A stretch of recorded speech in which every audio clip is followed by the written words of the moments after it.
Ya, terima kasih Anda masih bergabung bersama kami dalam Market Opening. Kita lanjutkan kembali perbincangan bersama dengan Mas Robertus Yanuar Hardi. Beliau adalah Senior Manager Research Analyst dari Kresna Sekuritas. Ya, Mas Robertus, kita lanjutkan kembali. Ini beberapa saham yang Anda jagokan ya dalam menyikapi pergerakan market yang hari ini luar biasa juga penguatannya. Tadi sektor farmasi sudah kita ulas dengan rata-rata kenaikan bisa dikatakan double digit semuanya begitu ya.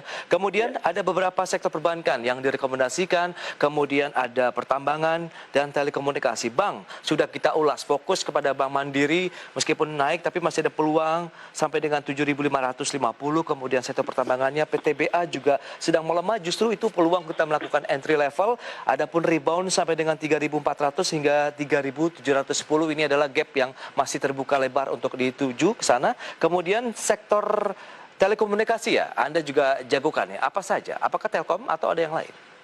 Ya, selain Telkom mungkin bisa dicermati XL Axiata atau XL, kita masih melihat ini salah satu emiten yang paling murah di LQ45 sekarang ini karena dari segi rasio EV EBITDA hanya sekitar 3-4 kali aja, sehingga harga wajar sih kita perkirakan akan ada di kisaran 3.500 sampai dengan 4.000 untuk nilai secara fundamentalnya. Di situ mungkin rasio PI ratio akan ada di kisaran 10 sampai 15 kali yang menurut kami masih cukup wajar. Tapi kalau dari segi teknikal sih kita masih melihat dalam jangka menengah sampai jangka pendek sampai dengan jangka menengah kita melihat ada gap di kisaran 3.360.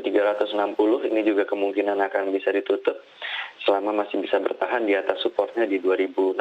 Ini masih cukup jauh juga seperti itu. Oke, 2.600 ini batasan support yang harus dijaga, tapi kita lihat pergerakannya juga hari ini cukup positif ya, Excel. Apa Anda melihat current price masih boleh kita riding begitu hajar kanan saja dengan peluang yang menjanjikan karena fundamental tadi Anda katakan 3.500 sampai dengan 4.000. Itu lebih kepada pergerakan full year begitu di tahun 2021 atau bagaimana? Iya, silakan aja boleh kalau misalnya dari sekarang karena kita masih melihat potensi rewardnya kalau secara jangka pendek teknikal ya ada di 3.360 itu merupakan gap yang kemungkinan bisa ditutup. Tapi kalau secara fundamental memang ini termasuk salah satu yang paling murah sehingga untuk 1 tahun ke depan kita masih perkirakan akan bisa mencapai kisaran 3.500 sampai dengan 4.000 kalau misalnya market mengizinkan seperti itu. Wow, itu dia. Memang dengan kondisi seperti ini apakah market akan mengizinkan beberapa saham yang Anda rekomendasikan untuk menuju level-level cuan yang bisa diraih oleh investor maupun traders ini, Mas Robertus?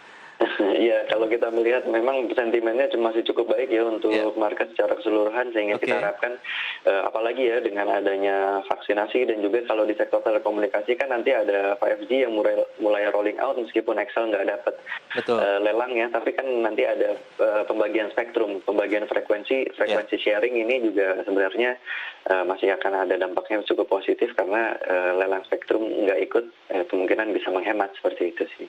Oke, itu dia untuk beberapa rekomendasi saham Bank Mandiri, kemudian PTBA dan juga XL Axiata bisa menjadikan pilihan investasi untuk pemirsa IDX Channel, dan pilihan investasi juga kami serahkan kepada Anda, dipilah-pilah kemudian dicermati pergerakannya secara fundamental juga perlu dianalisis dan juga tentunya secara teknikal dilihat akan bergerak ke arah mana begitu ya. Kemudian yang menarik ini BEKS, BPD Banten Tbk, kemarin juga banyak mengalami kenaikan yang signifikan, hari ini masuk top gainer lagi bahkan double digit lagi 26,6%. Ada apa sebenarnya ini Mas Robertus? Secara teknikal saja kah atau secara fundamental ada isu yang mungkin bisa dicermati? Ya, memang secara fundamental juga kemarin ada right issue. Ada pemerintah Provinsi Banten yang masuk melalui right issue hampir 2 triliun ya, 1,8 mungkin hampir 1,9 triliun. Tentunya dengan adanya penambahan modal ini sih diharapkan Bank Banten bisa naik kelas dan juga bisa menyusul gitu saudaranya seperti Bank Jabar gitu misalnya ya. Tapi kita juga masih harus buktikan karena selama ini kan kualitas kredit tidak sebagus Bank Jabar atau Bank Jatim gitu kan. Jadi memang ini masih bersifat spekulasi aja, tapi kemarin juga memang ada kesempatan di harga teoritis yang mungkin bisa dikejar oleh investor untuk right issue dari Bank Banten seperti itu. Oke, saran investasi untuk BKS bagaimana dengan kenaikan yang kemarin sudah double digit, hari ini pun double digit lagi. Apakah kita sudah mengambil posisi jual saja begitu setelah cuan yang didapatkan cukup besar dalam 2 hari terakhir begitu? Apakah masih bisa di hold? Ya tentu untuk untuk investor yang kemarin ikut rights isunya akan rawan adanya aksi profit taking ya. Oke. Karena sebenarnya kalau untuk secara fundamental untuk bisa ditahan cukup lama, ya boleh aja kita bisa mengharapkan akan bisa menyusul kinerja saudaranya seperti Bank Jabar atau Bank Jatim. Tapi ke depan tentu masih banyak lah yang harus dibuktikan, antara lain pemerintah Provinsi Banten mungkin aja akan bisa menambah modalnya kembali. Setelah yang kemarin ronde pertama, mungkin akan ada ronde-ronde yang berikutnya, atau kita bisa berspekulasi akan ada investor lain yang masuk untuk bisa mungkin menggantikan posisi Pemprov Banten untuk menjadi mayoritasnya seperti itu. Ya, nextnya juga kita akan mencermati sejauh mana penggunaan dana right isunya untuk apa, begitu ekspansi apa yang akan dilakukan oleh perseroan begitu ya, Mas? Iya, betul seperti itu. Bagaimana dengan sektor lain yang perlu dicermati begitu? Ada tadi cukup beragam juga sih sebenarnya, tapi kan rata-rata semua sektor ini juga mengalami penguatan begitu, Mas Robertus.